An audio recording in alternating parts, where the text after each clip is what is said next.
Hi, this is Michael Uslan. You're listening to Batman on Film.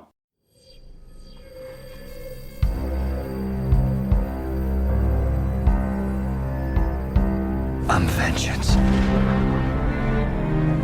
I have given a name to my pain.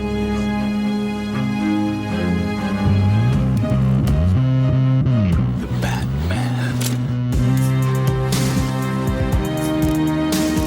Always waiting for some Batman to save you. It's simple. We kill the Bat of Gotham. I'm Batman.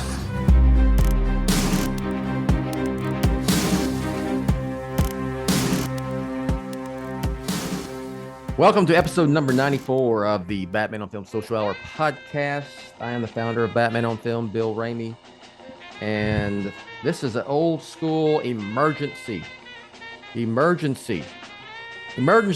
Lauer, senior BOF contributor podcast. Emergency. Bill, if it's an emergency, we've got to be quick thinking and on our feet. So I have a rapid fire question for you. Number 94, Dallas Cowboys. Oh, DeMarcus Ware. Boom. There he is. Charles Haley. You're on it. We're doubling down. Yeah. Okay. I got it. Yeah. That's what I was going to say, DeMarcus Ware. Hey, I am getting toward episode 100, so I will not be able to. There are no NFL or there are no uniforms that I know of in sports that have 3 digits, but I could be wrong, but not at least in the ones I follow. So I won't be able to do that anymore. Gotta have fun with this, though. Yes. Speaking of emergency, did you ever watch the TV show? You ever catch that? I mean, you were a kid. If you were even here, you ever seen reruns of the Emergency TV show back and ran on NBC back in the 70s? On TV land, I'm sure, because my parents and growing up, sometimes they did the whole. This is what we watched when we were kids. Okay. This was good television. Those lessons, but I don't remember much. Emergency was it had about ambulance in the opening, in like the credits and all that. Yeah. Okay. Yep. And it was about fire and rescue. Yeah. Just a little trivia out of nowhere that no one cares to listen about that I brought up on a Batman podcast. But before Chicago Fire, Chicago PD, Chicago Law, Chicago Streets, Chicago Donuts, there was Emergency. Emergency walked so the Chicago shows could run. There you go. Exactly. There you go. So, speaking of emergency, and it's been an old school emergency podcast, as I said, some DC on film and TV news dropped yesterday. That's no way. Important. Yeah, kind of important, but finally, and we'll start off with this, that I want to get into the focus on the Batman stuff. Finally, Warner Brothers has found someone, I should say, someone plural, some folks, 2 individuals to become head of what will now be called DC Studios, and that will include live action film, animation, TV, live action TV, and everything else. Still wondering what's going to go on with DC Comics, but if it's DC Studios, I don't know if DC Comics. I gotta ask some folks, but we're not going to talk about the comics right now. We're going to talk about this DC Studios, and that would be James Gunn, who is a filmmaker, of course, behind the Suicide Squad, Guardians of the Galaxy, films for Disney / the MCU. Peacemaker. He is going to be half of a 2-headed monster, a 2-headed DC monster, Ryan, along with a someone coming from the business world and producing, starting off. I think this dude was an attorney and worked for talent agencies. Peter Safran. We know from him being a producer on several projects at DC of late, and I think he cut his teeth on the Conjuring stuff with James Wan and whatnot. So they will form. They together they will head up DC Studios and be in charge of that, and they will report directly to Mr. Zaslav, who hasn't sold Warner Brothers yet. It's still Warner Brothers Discovery for the time being. So what was your initial response? Because it seemed like the buzz in the trades was that, yeah, no one's really wanting this job for whatever reason. So they go with a two-headed version of what Disney does with MCU and Kevin Feige. Mm-hmm. Well, I'll first plug our pals, Boudin Pockets, Peter Vera, and Eric, the champion of Long Island, Holzman. Their show, Straight Outta Gotham, that you post on Batman on Film. Actually, their most recent episode, they talked about this for quite an extended period of time. And I heard how that Safran was, there's a lot of buzz around him, I guess, just last week. Interested in the job or something. I'd highly recommend you guys go back and you listen to their episode. It's a good conversation about that. But I thought as soon as I saw it, I thought this was good news. If for like James Gunn, you guys having a really good, year this past year.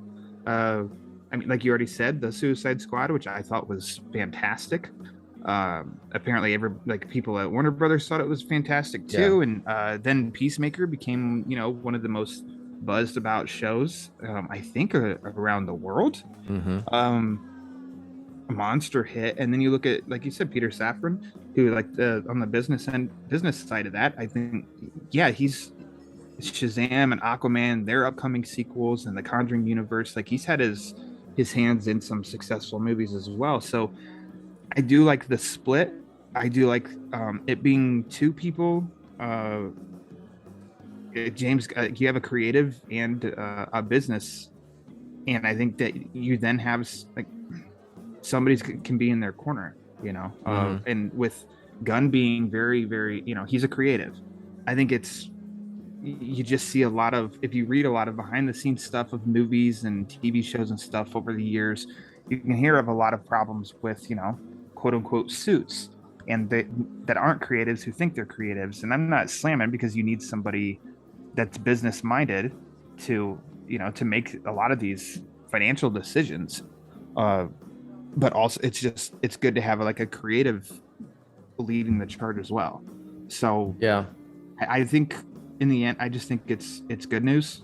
I think I even checked with the Bat Boys. Like, as soon as I commented, I was like, this is good news, right? Like, I'm not missing something, because I will go to Haas and Garrett and Pete for very educated responses, because I'm like, you guys catch a lot more things than I do. This is good, right? And it seemed like we were all on the same page here. Yeah, I think this is good news. My initial reaction echoes yours. I am a fan of James Gunn. I am a fan of the Suicide Squad quite a bit. I think it's some of the best DC stuff Warner Brothers has produced since the Dark Knight trilogy, along with the Batman and Todd Phillips and Joker. And I throw in Peacemaker too. I thought that was brilliant. And I've said for a while that especially Matt Reeves did his big deal with Warner Brothers, making it his home. I'm like, Warner Brothers they need as many James Gunn's, Matt Reeves's, Todd Phillips's as they can get for the DC stuff. But also, I mean, you want strong filmmakers regardless, whether it be Clint Eastwood, which I think that was a shit show in my opinion. What Mr. Zaslav alluded to with Eastwood earlier, and then of course Nolan, which Nolan left, but that's a different conversation. So I was like, I mean, and I'm thinking, having a filmmaker, being a boss of DC when it comes to overseeing films, they would be like, kind of be a filmmaker's filmmaker. And then I just wanted to so I did my research a little bit. I do that, Did you know that? I do a little research before I talk. You do the sometimes. I believe it was a Variety article talked about how it would be Safran, and I hope I'm pronouncing his name correctly. If I'm not, I apologize. But it would be him who would be the schmoozer of working with filmmakers, because that's kind of his forte. That sometimes filmmakers may think twice about working for another filmmaker, you know, which I went, that's interesting. So I did do my homework and I asked around some people, and these are very knowledgeable friends of Batman on film. I asked about Gunn Safran. Was it a good thing? And I get yes from a couple of folks. And then I did get a couple, one is specifically said they weren't a fan of the setup. They don't think a director should be in charge of something like this. It should be it should be a producer, business side. But so I'm throwing that out there. So it's going to be interesting to see how this ends up working out. But, you know, you've got Gunn, you've got Phillips, you've got Matt Reeves now. So I'm interested to see the direction they take the DCU. They actually called it DCEU. That finally. DCEU was a made-up goof. They got picked up.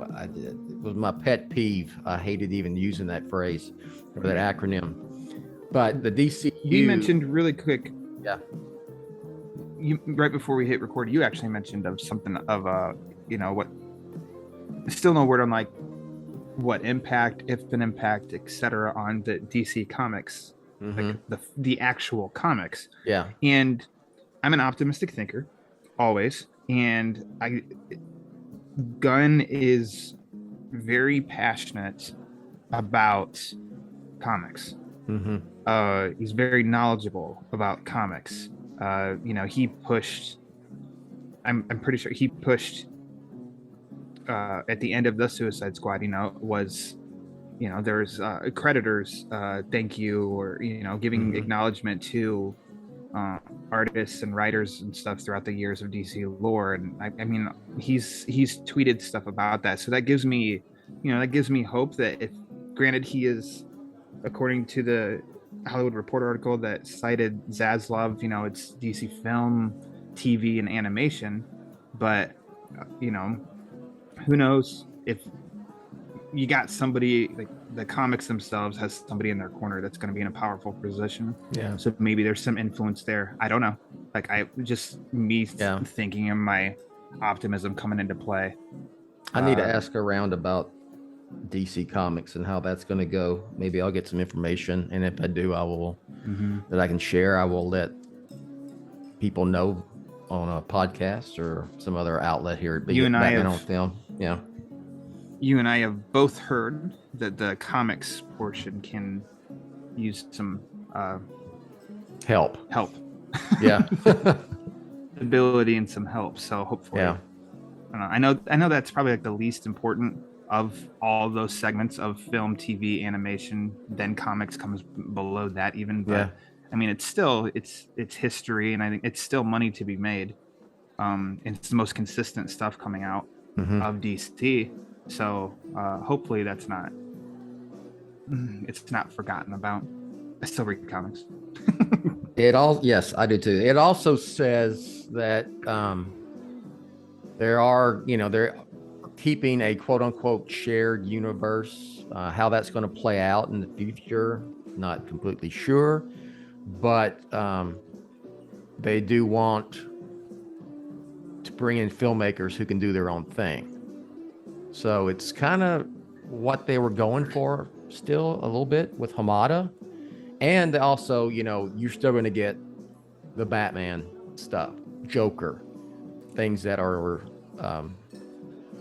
for a lack of a better term, Black Label, Zaslav, as soon as Zaslav came in, he just, one of his first things was talking about, just praising Joker.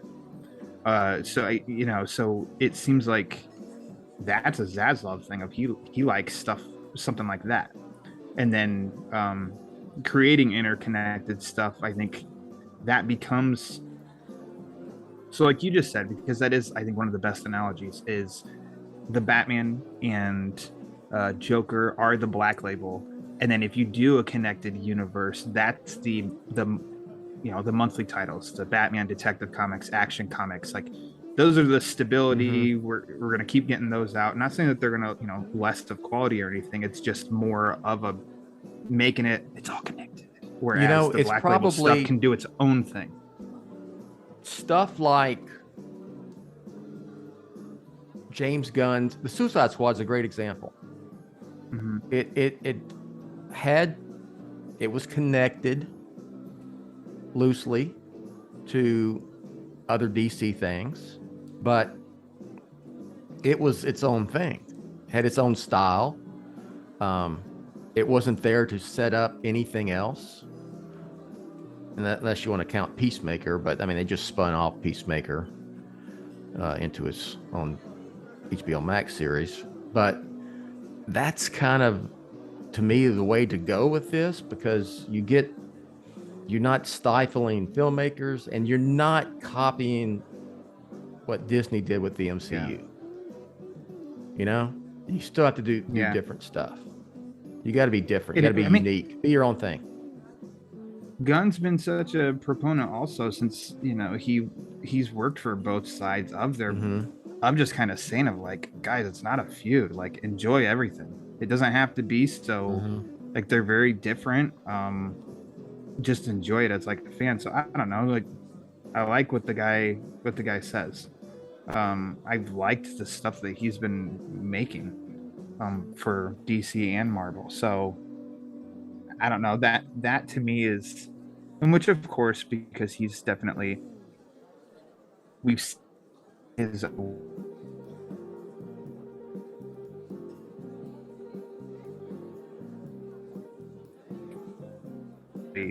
he stood out to me of, I don't know, feeling like this was a very optimistic with his inclusion. Yeah. So yeah, I'm all good. I mean, it's going to be a while before we see, really how this all shakes out. Yeah. Right now, the article did say that they don't start until November 1st. Yeah. So as of right now, we know, The Flash is coming next year. Still have Shazam 2.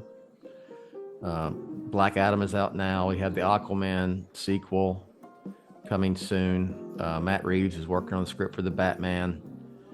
And I will say that we can mention briefly, if you have any take on this, Henry Cavill is back, and I say it that way on purpose, as Superman, and I have so many thoughts about that. I did post on the Facebook group. Can I speak quickly on it? Yeah. The back part, in which I think Henry Cavill said it and The Rock said it, and maybe I'm probably definitely in the minority here, but I didn't think that he was ever gone, because according to a very loud segment of fandom, a movie came out last year that was a brand new movie, and Henry Cavill was Superman in it. And then before that, he was on theater screens 4 years prior as Superman. Christian Bale, there was 4 years between Dark Knight and Dark Knight Rises that he was Batman. So in Dark Knight Rises, he was back.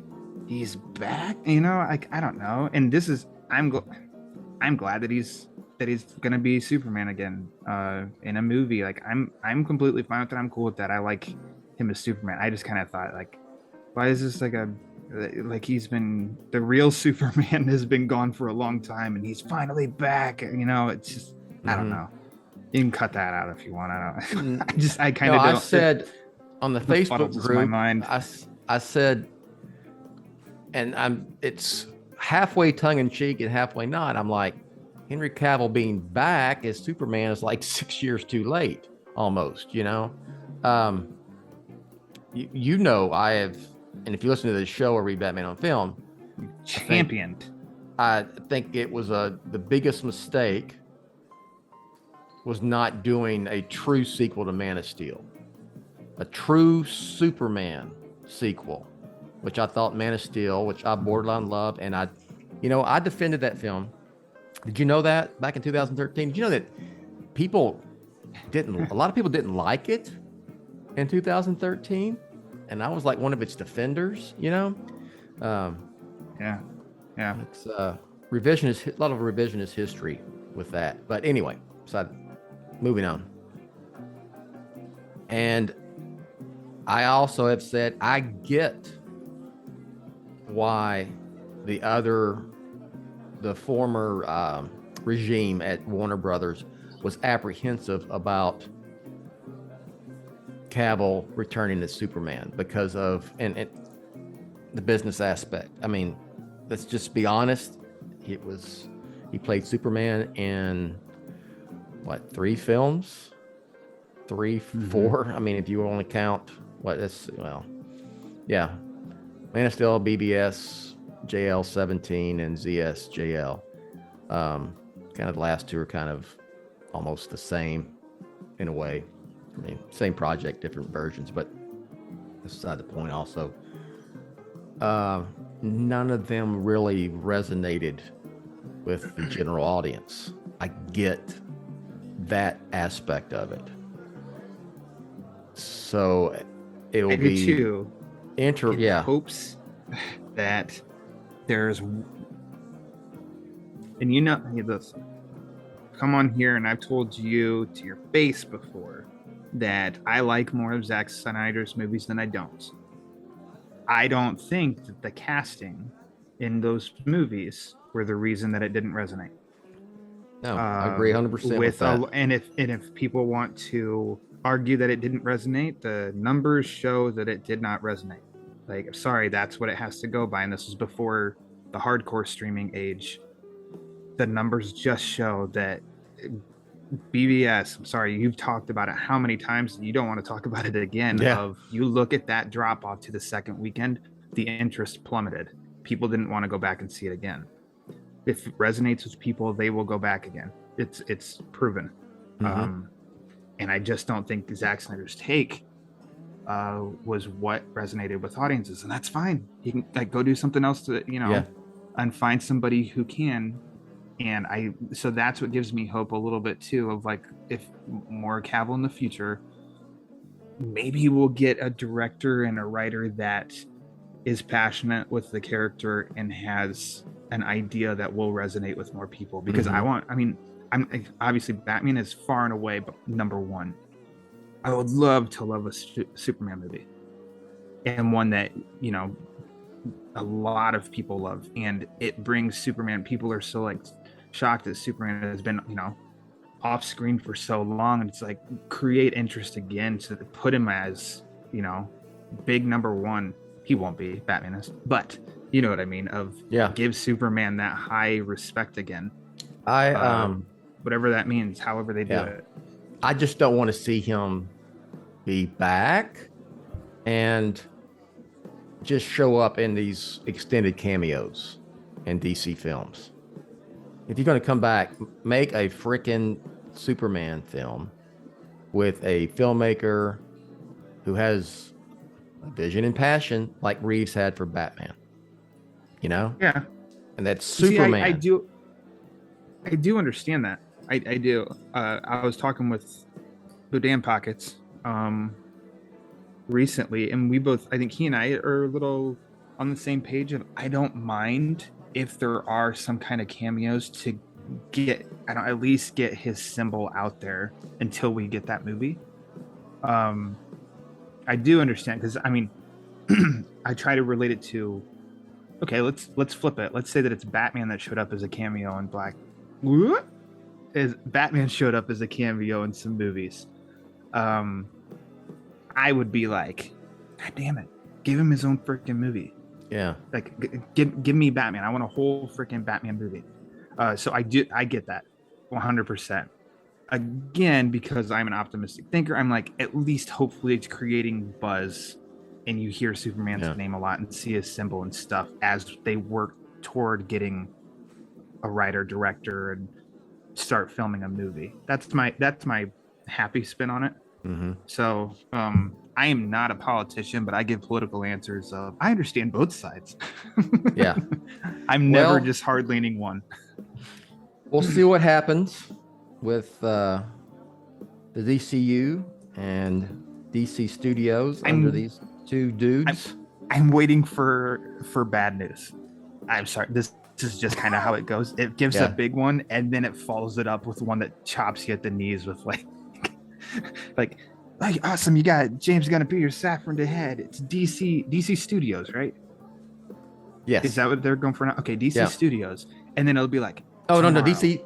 Yeah, DC Studios. Sorry. Okay, and then tomorrow it'll be like, The Flash has been postponed a year. Aquaman is gonna be coming out in 2025 or something like that, and everybody be like, God damn it! And I mean, everything's just gonna be thrown up. So I'm waiting for something. We're gonna take a tax write-off on The Flash, or whatever. Yeah, exactly. Oh man. Okay. So happy news. Let's turn to the Batman universe. We know the Penguin's about to start filming here sometime early next year, and there are 2 other spin-offs that we got news of yesterday. The Arkham series that originally was going to be some sort of GCPD police procedural, then it morphed into Arkham, and it went through a couple of showrunners. Well, we have a new one. Antonio Campos has been brought aboard to be the showrunner, writer, director of episodes, and also given a producer's credit on this series. And that's all we got of that. I'm like, okay, I didn't get I even said, I think someone asked me on the either text or on the Facebook group, I was like, what do you I was like, I'm at the point with this, I'll believe it when I see it, because you've been through 2 different showrunners already, but hopefully a 3rd time's a charm, right? Let's be optimistic here. 3rd time's a charm. Yes. You ready for this? I'm glad you're sitting down, Bill. Antonio Campos wrote and directed an independent movie called After School. You know who starred in that? Ezra Miller. Oh my gosh, it's all connected. It's all connected. There's some kind of metaphysical stuff goes on with this connection, right? It's crazy. It's all connected. I'm not familiar with Antonio Campos's work. That's completely fine though. Apparently he was a producer on The Staircase, which is I watched that series. It was good. Okay, how was it? It was really good. Okay, it's awesome. Good. Yeah, excellent. Looked like he directed some episodes of that too. I'm unfamiliar with his work, but I don't know if Matt Reeves is an executive producer. He has a large say in it, and it's supposed to be like a haunted house in Arkham Asylum. Yeah. Sign me the F up. Yeah. If that's what they continue to follow, then awesome. So, I don't know. We'll see. I mean, this is a total for me of just wait and see. A lot of people are impatient, and if they aren't getting it the day of, then they're like, oh, throw fits. But it's like, I don't know. This kind of stuff takes time. It takes money. There's obviously so much, as we have seen since June, so much restructuring with Warner Brothers Discovery and all that stuff. It's going to take a while to get stuff greenlit and up and moving. So, it's like, cool. We'll see. We'll check back in. What the trades will tell us when something is worth reporting again. Yeah. I am looking forward to this, as I think the possibilities, besides the fact being like a haunted house show set in Arkham, I mean, I think you can really do some deep pulls on some Batman characters that we might not see on a big screen, but I see what you're doing here. Yeah, you can world build, Mr. Crazy Quilt. Yeah, sure, absolutely. Paul Decker himself, right? There you go. You can do.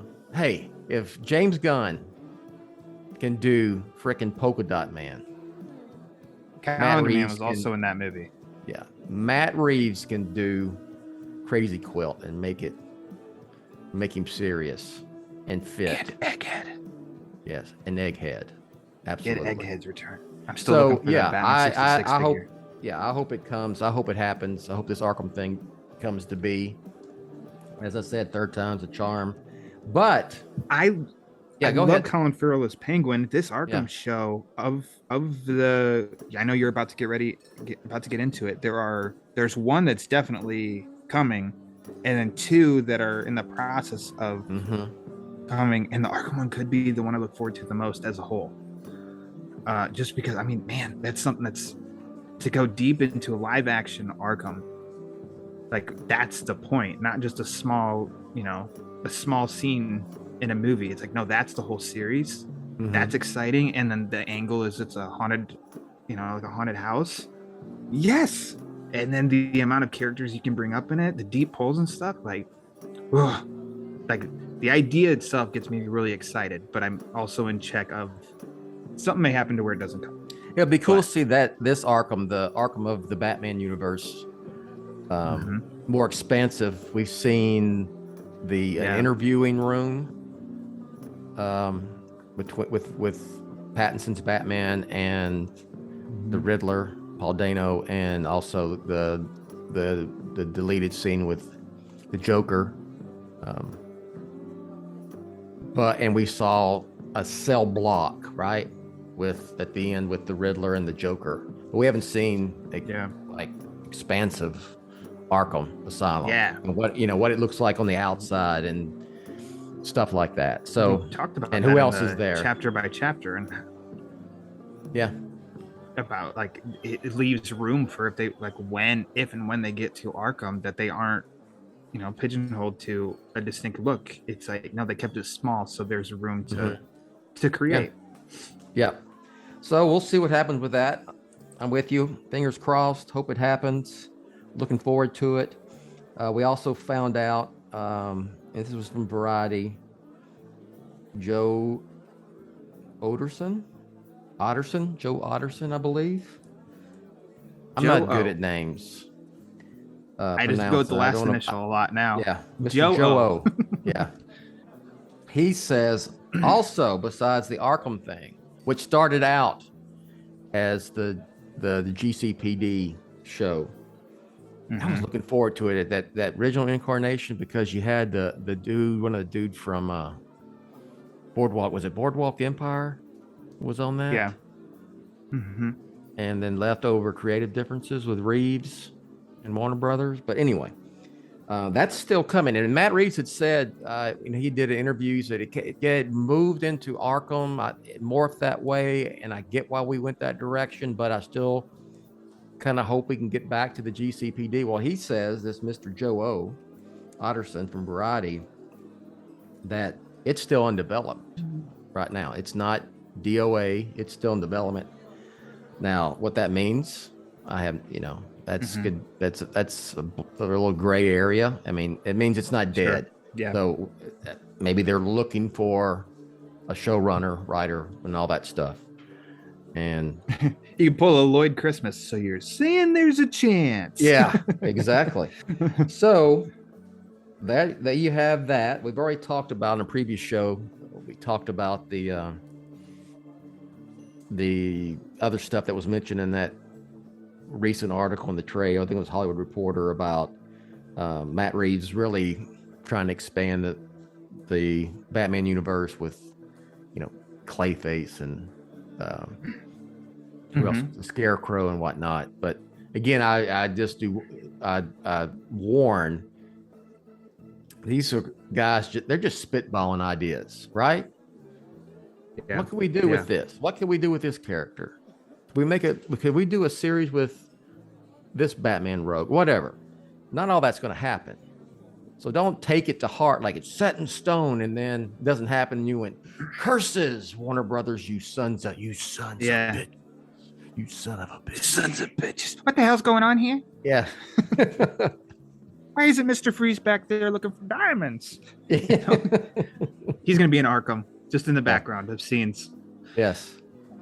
Yeah, because I mean, sometimes that gets carried away. And yes, of course, like you could throw it. Sometimes it's because there is weight to it. I get it, but it is like you just said of spitballing. Like, I don't know, maybe that could be cool. And a GCPD show, and they're hunting. Like maybe Zsasz is on. Next thing you know, you see the headlines of Victor Zsasz rumored as the main villain for GCPD show, and then that doesn't happen. And then it's like, there's no plan. It's a mess. That's the fault of these dubious websites and these dubious Twitter accounts that take a blurb from a article in a trade, like Reeves is also looking into different obscure Batman rogues, Professor Pig, the Scarecrow, Clayface, and then they in the headline, Matt Reeves to make a TV series based on Clayface TV series. And that's the headline, and the whole article, they twist the article for their own article to make it sound like Clayface TV show's coming. Bullshit. People know where you're traveling on the internet because they're going to continue to manipulate you because they're going to get you to click, and they need the clicks to get their money. And you've just helped feed their bullshit. So, I don't know. Tread lightly. Walter White said. Go. That's a great, be careful of where you surf the net, y'all. That's right. All right. So, quote, Bill Ramey. Yeah. Y'all. That's pretty much all I got for this bit of news. Any final thoughts on anything we discussed here? Anything we discussed? Poor James Gunn, when he's going to be doing the press rounds in May for Guardians of the Galaxy Volume 3. Yeah. That is, you're right. He's going to get Ben Affleck.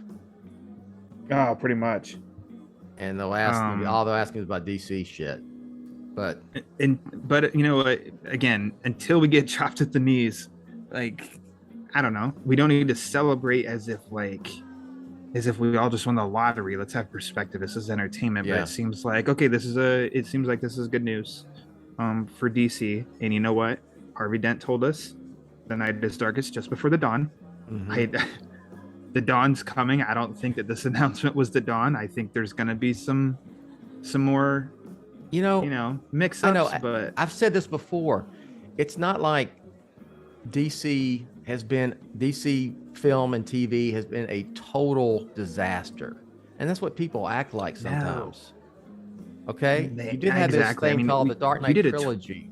You had Wonder Woman, you had Aquaman, you had Joker, you had Birds of Prey that was reviewed very well, and whatnot. Shazam was awesome. Shazam, yes. You had Peacemaker.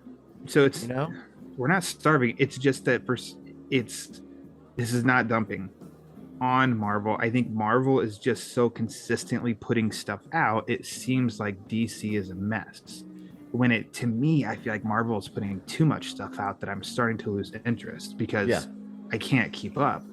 So rather than like DC puts something out and I can watch it because it's giving time to watch. It's not oversaturating, and Marvel might be doing that to me. Others may be drinking it all in and love it, and that's awesome.